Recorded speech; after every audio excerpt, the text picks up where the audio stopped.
Hello students, welcome to Vidya Prabodhini.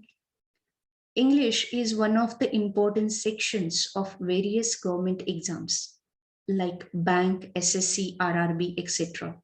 And aspirants preparing for these examinations are required to have a good vocabulary to ace these sections. So today I have chosen the section to start with is to develop your vocabulary. We are going to start with the root words, studying root words, English root words, vocabulary for verbal ability.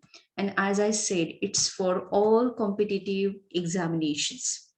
Learning root words in English is not only helpful to fetch good marks in the verbal ability section of competitive exams, but also help to hone up the English vocabulary skills in general. So let's get started.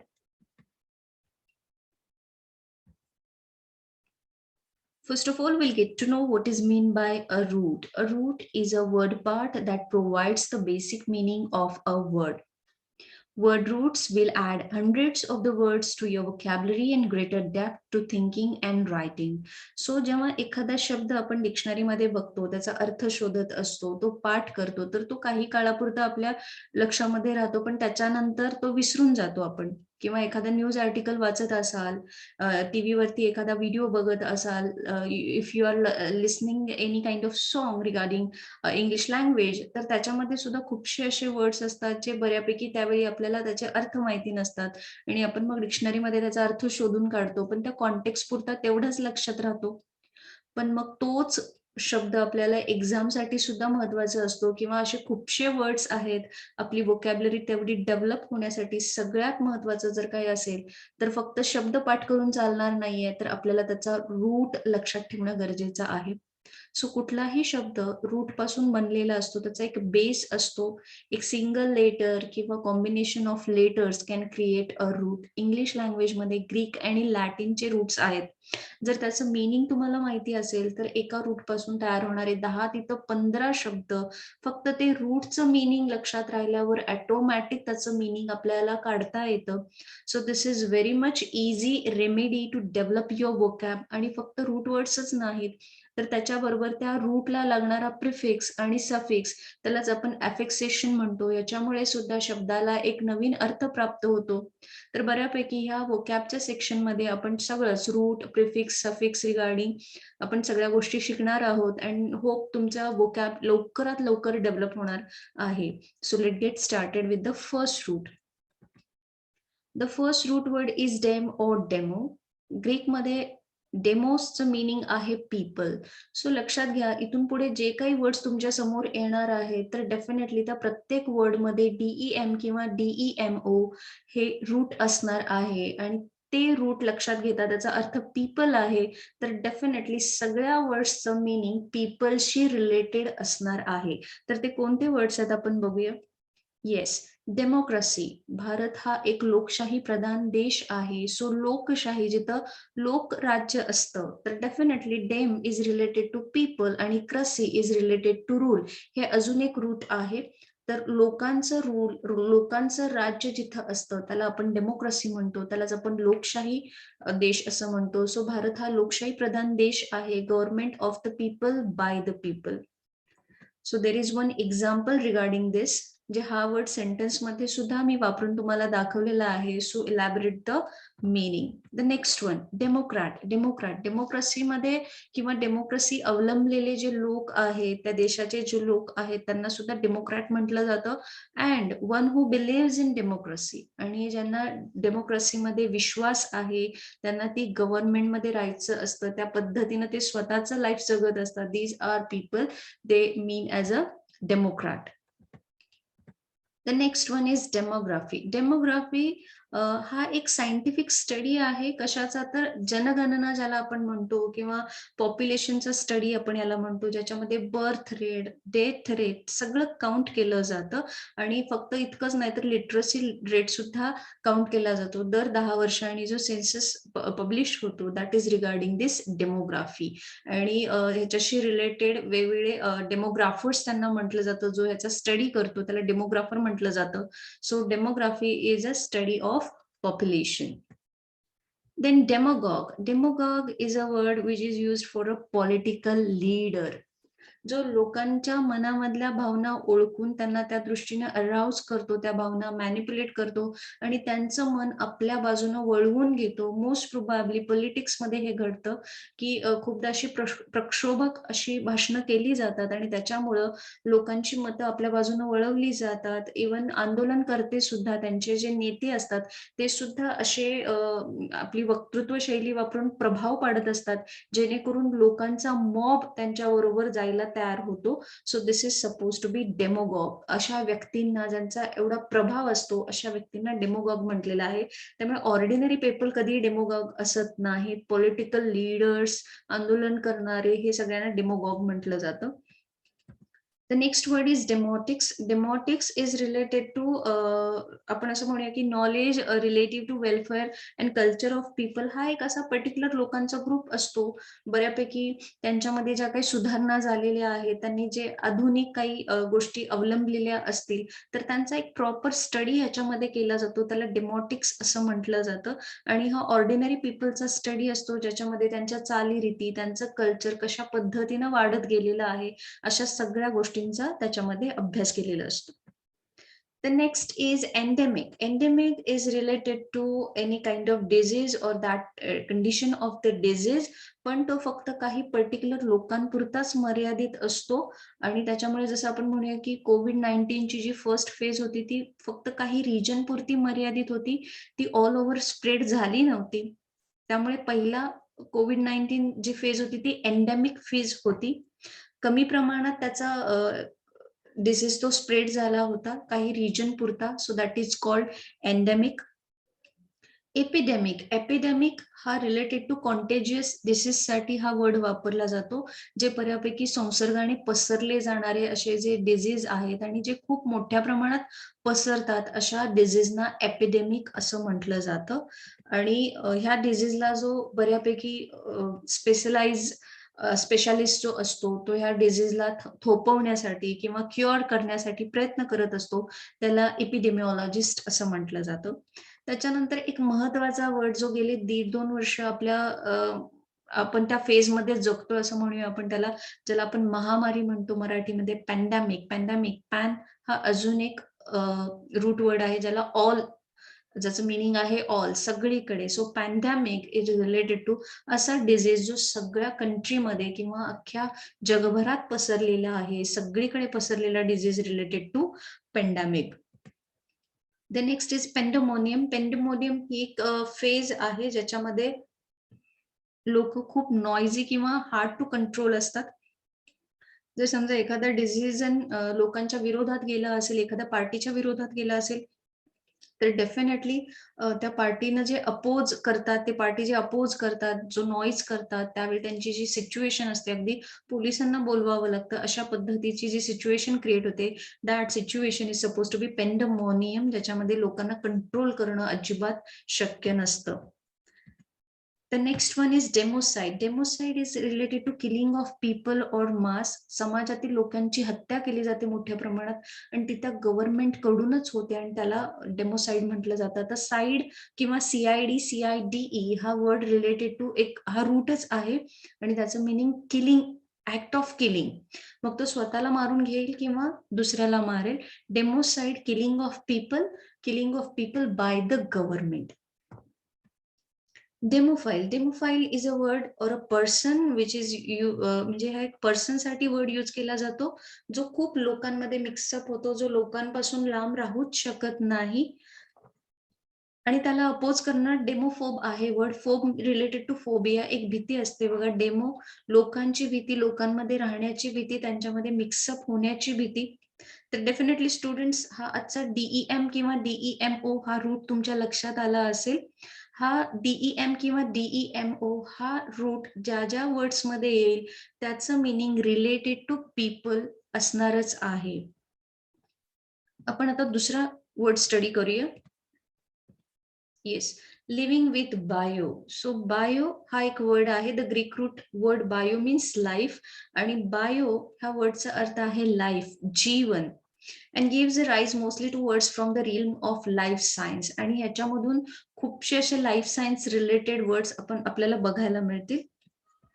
So the first word is antibiotic. Antibiotic is substance used to kill microorganism and cure infections. So खूपदा जेव्हा एखादा रोग होतो तेव्हा doctors कडून औषधं घेतली जातात आणि ती औषधं बऱ्यापैकी प्रतिजैवकाच्या रूपामध्ये असतात, ज्याच्या थ्रू आपल्या शरीरामध्ये जो रोग पसरलेला आहे त्याला ते किल केलं जातं किंवा त्याच्या अगेन्स्ट लढण्यासाठी तशी प्रतिजैवकं आपल्या शरीरात तयार होणं गरजेचं असतं आणि ती जैवकं म्हणजेच अँटिबायोटिक्स.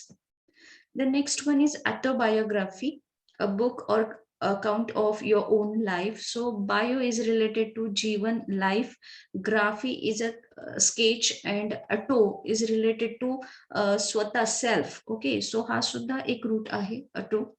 तर ह्याचा अर्थ काय होतो, जो माणूस स्वतःचं जीवन चरित्र लिहितो, जो स्वतःचे अनुभव शेअर केलेला आहे त्यांना पुस्तकाच्या रूपाने वगैरे, तर त्याला ऑटोबायोग्राफी असं म्हटलं जातं. एखाद्याचं जीवन चरित्र पण त्या स्वतःहून त्यानं लिहिलेलं असतं. That is autobiography. आणि बायोग्राफी इज रिलेटेड टू एखाद्याचं जीवन चरित्र दुसऱ्या माणसाने लिहून काढलेलं असणं. So an account of this series of events, this is related to other person, that is making up a person's life. So दुसऱ्या माणसाचं जीवनचरित्र बऱ्यापैकी एकानं लिहून काढणं, दॅट इज बायोग्राफी, किंवा दुसऱ्याच्या चरित्राशी रिलेटेड, जीवनचरित्रा रिलेटेड बोलणं. The next one, biologist. Biologist is a scientist who studies living organisms. So biology एक ब्रँच आहे आणि त्या ब्रँचमध्ये असणारे, त्या ब्रँचचा स्टडी करणारे जे आहेत त्यांना आपण बायोलॉजिस्ट म्हणतो. दीज आर सायंटिस्ट आणि ते लिव्हिंग ऑर्गॅनिझम्सचा स्टडी करत असतात. The next one is biology, the science that studies living organisms. So जिवंत लोकांचा, मग ते बॅक्टेरियाज असू देत, life related to human beings असू दे, किंवा नेचर रिलेटेड जे लिव्हिंग सगळे ऑर्गॅनिझम्स आहेत त्यांचा स्टडी रिगार्डिंग बायोलॉजीमध्ये केला जातो. Biopsy, the removal of examination of tissues from the living body. हे एक प्रकारचं टेस्टिंग असतं, तपासणी असते, ज्याच्यामध्ये शरीरात जो डिसीज झालेला आहे तर तो इन्फेक्टेड पार्टचा तुकडा काढून त्याचं टेस्टिंग केलं जातं, ज्याला बायोस्पी म्हटलं जातं, आणि त्याच्या थ्रू रोगाचं निदान केलं जातं किंवा त्याला क्युअर करण्यासाठी वेगवेगळ्या पद्धती शोधून काढल्या जातात. The next one is biosphere, the regions of the earth where living organisms exist. So असं आपण म्हणू शकतो याला की जिथं जीवावरण आहे, जिथं लोक राहतात, जिथं असं ऍटमॉस्फिअर आहे की त्या ऍटमॉस्फिअर मध्ये बायो मीन्स लाईफ क्रिएट होऊ शकते, दॅट इज बायोस्फिअर. लोक जिथं राहतात अशा रिजनला बायोस्फिअर म्हटलेलं आहे. जिथं आयुष्य तयार होतं, दॅट इज सपोज टू बी जीवावरण असं त्याला म्हटलं जातं. मॅक्रोबायोटिक डाएट. आता मॅक्रोबायोटिक इज रिलेटेड टू लाईफ, जे लाईफ बऱ्यापैकी चांगलं आयुष्य, दीर्घायुष्य असं म्हणूया आपण. मॅक्रोबायोटिक ही ब्रँच आयुष्य कसं वाढवायचं, कसं दीर्घायुष्य व्हायचं याच्याशी रिलेटेड आहे, आणि तसा डाएट जो म्हटला जातो, सो त्याच्याशी रिलेटेड चांगलं आयुष्य जगण्यासाठी, दीर्घायुष्य लाभण्यासाठीच्या पद्धतीनं अन्न घेतलं पाहिजे. So related to that macrobiotic diet असं म्हटलेलं आहे बघा. Next is neurobiology. It's a branch of biology that deals with the anatomy and physiology and pathology of the nervous system. So nervous system she related neurobiology हा एक study आहे. ही एक बायोलॉजीचीच branch आहे ज्याच्यामध्ये नर्वस सिस्टीमचा स्टडी केला जातो. Symbiosis is related to the relation between two interdependent species of organisms. So जे इंटरॅक्शन आहे टू डिफरंट स्पेसीज मधलं, त्याच्याशी related or suppose to be a collaboration of two different species, त्याच्यासाठी हा सिम्बिओसिस वर्ड वापरला जातो. Okay, the next root is that is related to SON.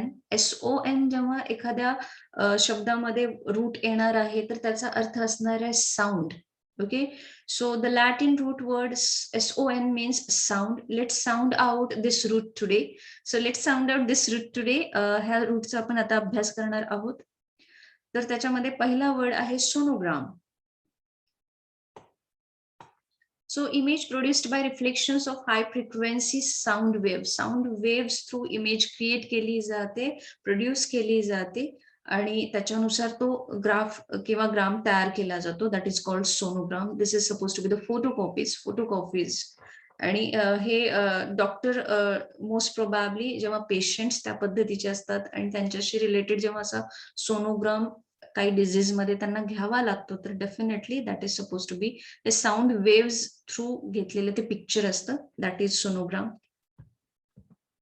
The next one is sounding, a measure of the depth of water taken in with a sounding line.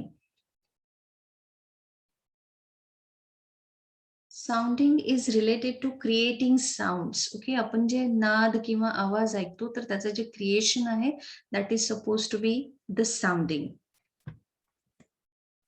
Sound proof. Okay, साऊंडिंगला बऱ्यापैकी oppose करणारा word आहे बघा, sound proof. Insulate against noise.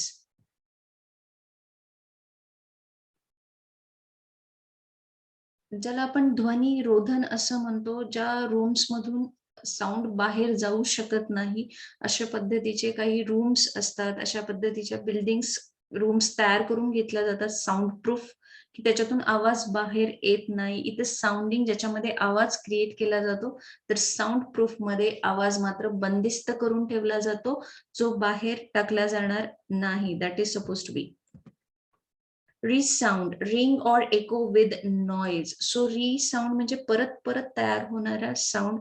echo जो आहे तो परत परत रिपीट होणारा साऊंड असतो, just like resound. Ultrasound, very high frequency sound used in a ultrasonography. So जेव्हा सोनोग्राफी केला जातात त्याच्यामध्ये ultrasonography, this is a one kind of sonography जी साऊंड फ्रिक्वेन्सीनी तयार केली जाते. Sonic is related to audible sound. So खूपशा आपल्याकडे ब्लूटूथ किंवा रिगार्डिंग जे ऑडिओशी रिलेटेड गॅजेट्स असतात, तर खूपदा त्यांचे ब्रँड सुद्धा सोनिकचे असतात. So sonic is related to sound, आणि जो बेस्ट साऊंड देतो ऑडिबली, जो कानाला खूप चांगला वाटतो, ऑडिएबल आहे असा, that is sonic. So infrasonic having frequencies below those of audible sound. And supersonic, okay, greater than the speed of sound in a given medium. So these two are different from each other. So infrasonic मध्ये जे sound waves असतात, जे आपल्याला बऱ्यापैकी Audible नसतात किंवा below असतात, आपल्याला जो आवाज ऐकायला येतो त्याच्यापेक्षाही खूप खालच्या पटीमध्ये फ्रिक्वेन्सीच्या बिलो असतात, ऑडिबल साऊंडच्या बिलो असतात, म्हणजे खूपदा आपल्याला ते ऐकायला येत नाही. तर सुपरसॉनिक मध्ये आपण ज्या मर्यादेपर्यंत ऐकू शकतो त्याच्या बियॉन्ड मर्यादा असते साऊंडची. हा रिलेटेड टू स्पीड साठी सुद्धा वापरला जाणारा वर्ड आहे सुपरसॉनिक वेव्स. ॲज वेल साऊंड लिमिटेशन जे आहे आपलं ऐकण्याचं, त्याच्यापेक्षाही बियॉन्ड लेवलला जाऊन मर्यादेपेक्षाही जास्ती वेग असतो किंवा मोठ्या पटीचा आवाज असतो, तेव्हा सुपरसॉनिक हा वर्ड वापरला जातो. The next word is sonorous, full and loud and depth. खूपदा एखाद्याच्या बोलण्यासाठी किंवा त्याच्या आवाजासाठी कॉम्प्लिमेंट जी दिली जाते ती सोनोरस अशा वर्ड्स थ्रू सुद्धा दिली जाते, की जो आवाज गंभीर आहे, परिणामकारक असा आहे, किंवा एखादं जर स्पीच द्यायला लागले तर डेफिनेटली ते एकदम परिणामकारक होणार आहे, जर ठसठशीत होणार आहे असं आपण म्हणू शकतो. सो असा जो आवाज आहे त्या आवाजाच्या क्वालिटीसाठी हा वर्ड वापरला जातो sonorous. So it is for full loud and deep sound, त्याच्यासाठी तो वापरला जातो.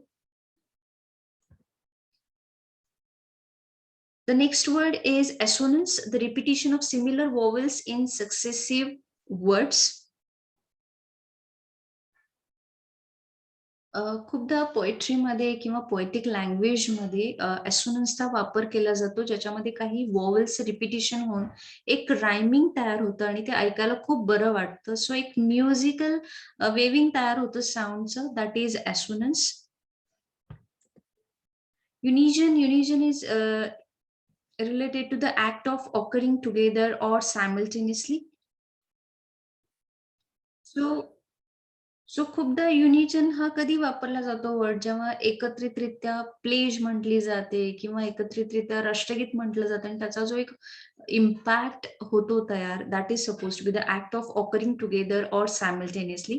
सो एकत्र जो साऊंड तयार केला जातो, जी एक वाक्यता आणली जाते, त्याला युनिजन असं म्हटलेलं आहे. So let's start with next root word, that is pathy. So word forming element meaning feeling, suffering, emotion, disorder, disease, from Latin pathia, from Greek pathia, act of suffering, feeling. So pathy is related to feeling or related to emotions असा word आहे. So त्याच्याशी related काही words आपण study करणार आहोत.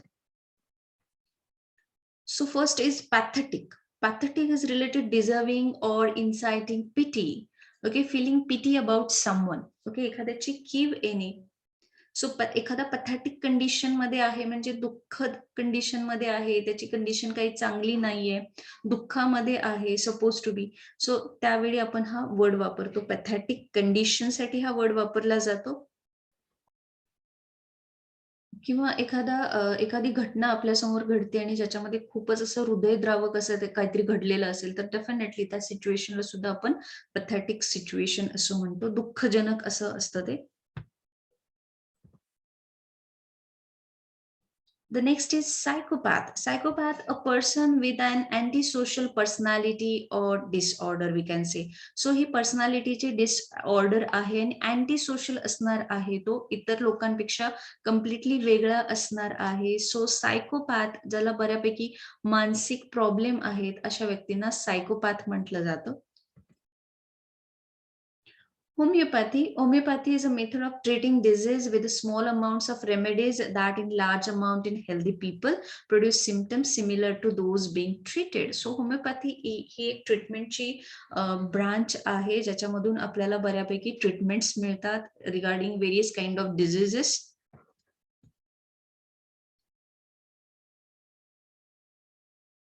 Homeopathy ही एक चिकित्सा पद्धती आहे. The next is allopathy, the usual method of treating disease with remedies that produce effects differing from those produced by the disease itself. So ही एक विषम चिकित्सा पद्धती आपण म्हणूया याला, की रोग विकृती जी असते त्याच्यापासून भिन्न स्थिती निर्माण केली जाते शरीरामध्ये आणि रोगावर इलाज केला जातो. So it's a one kind of branch to find various remedies regarding various disease. Hydropathy. Hydropathy is related to uh, the internal and external use of water in the treatment of disease. की खूपशा अशा disease मध्ये पाण्याचा सुद्धा वापर केला जातो चिकित्सा पद्धती म्हणून. याला जलचिकित्सा किंवा जलोपचार पद्धती असं म्हटलं जातं. So hydra is related to water. Okay, and pathy is related to again here hydropathy, that is a treatment given to a patient. पाण्याद्वारे इलाज केला जातो. That is hydropathy. Neuropathy, any pathology of the peripheral nerves. So neuropathy is related to neurosis, जे मज्जा संस्थेशी related काही diseases असतात किंवा काही जे रोग असतात त्याच्यावर उपचार पद्धती न्यूरोपॅथीमध्ये मिळते आपल्याला. सो पॅथी हा वर्ड दोन प्रकारे घेतला जातो. एक तर emotion related, feelings related, and the second meaning is related to a system of treatment of disease. So काही वर्ड्स हे इमोशनशी रिलेटेड असणार आहेत, तर त्याच्या बरोबरीने दुसरे वर्ड्स ज्याच्यामध्ये पॅथी हा रूट येणार आहे ते related to curing any kind of disease अशा पद्धतीनं असणार आहेत. सो हे दोन्ही मीनिंग तुम्ही ह्या वर्डचे लक्षात ठेवणं गरजेचं आहे. Here are some words related to pathy. So antipathy, apathy, empathy, sympathy. So these are supposed to be the words apathy, empathy, and sympathy. These are related to emotions. So apathy is related to an absence of emotion or enthusiasm, ज्याच्यामध्ये enthusiasm नाहीये, ज्याला काहीच करावंसं वाटत नाही, नैराश्य अशा पद्धतीनं जो व्यक्ती आहे, सिंकिंग स्टेप मध्ये जो आहे, that is apathy. Empathy is related to understanding and entering into another's feelings. जो दुसऱ्यांच्या भावना स्वतःहून समजून घेतो, रादर दुसऱ्यांच्या जागी स्वतःला ठेवून बघतो, असा दुसऱ्यांचा विचार करतो, त्याला एम्पथी म्हटलं जातं. अँड सिम्पथी दुसऱ्याबद्दल वाटणारी करुणा, दुसऱ्याबद्दल जेव्हा आपल्याला मनामध्ये एक फिलिंग येते, त्याची आपण सॉरो शेअर करतो, त्याच्याबरोबर त्याचे इमोशन्स शेअर करतो, दॅट इज अ सिम्पथी.